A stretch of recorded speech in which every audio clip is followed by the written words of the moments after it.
Bonjour, voici l'info CEMA TV en bref.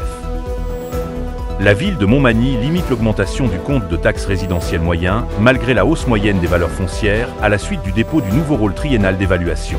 C'est donc un budget équilibré qui a été présenté par le maire de Montmagny, Marc Laurin, en séance extraordinaire lundi soir 16 décembre, et adopté par l'ensemble des membres du conseil municipal. Sous l'indice des prix à la consommation qui était à 3,35% en moyenne pour l'année 2024, la hausse du compte de taxe 2025 fixée à 2,38% se traduira par une augmentation de 73,20$ pour une résidence unifamiliale moyenne désormais évaluée à 241 650$. Le maire Marc Laurin. C'est le processus budgétaire. Rappelez que c'est un exercice qui est en continu. On commence même au mois d'août à faire les exercices. On fait ça en collaboration. C'est le conseil municipal avec l'administration. On fait des itérations jusqu'à temps qu'on en arrive à il y a 2 semaines environ, peut-être un petit peu plus, avec les différents paramètres du budget. Donc, c'est un exercice qui est rigoureux qu'on fait chaque année. On tient compte des différents enjeux, renouveler pour maintenir des infrastructures, ça fait partie des enjeux. Offrir des services qui sont attrayants aux citoyens, ça va de soi.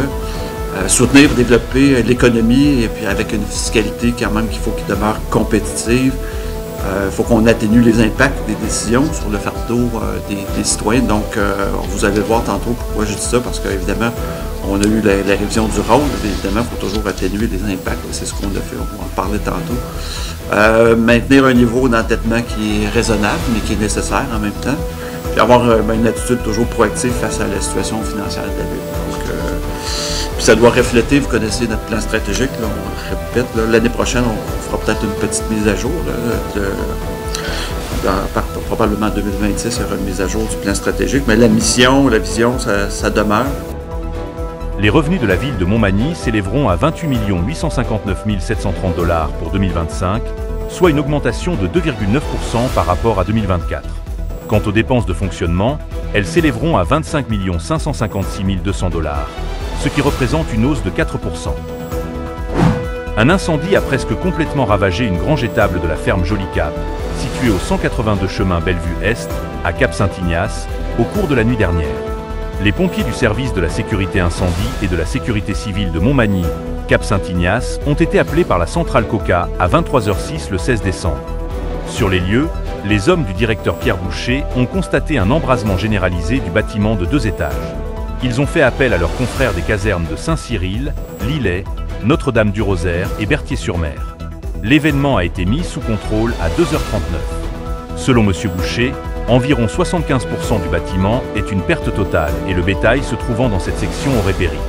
Les causes et circonstances du brasier sont toujours sous enquête en ce mardi après-midi. Radio-Canada nous apprend que les subventions du programme Rouler vert pour l'achat de véhicules électriques au Québec seront suspendues du 1er février au 1er avril 2025 en raison du manque de fonds dans les caisses du programme. Le gouvernement indique que le programme est mis sur pause temporairement. Dû à sa trop forte popularité au cours des derniers mois, les consommateurs se sont dépêchés de faire l'achat d'un véhicule admissible avant la fin de 2024 pour profiter des subventions maximales, ce qui a dégarni les coffres du programme plus vite que prévu.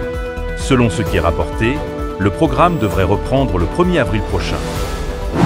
Au sport, les Canadiens de Montréal reçoivent ce soir les Sabres de Buffalo au Centre Bell. Le match débute à 19h. Pour plus d'informations, visitez le cematv.ca ou suivez le fil Twitter X de CEMA TV.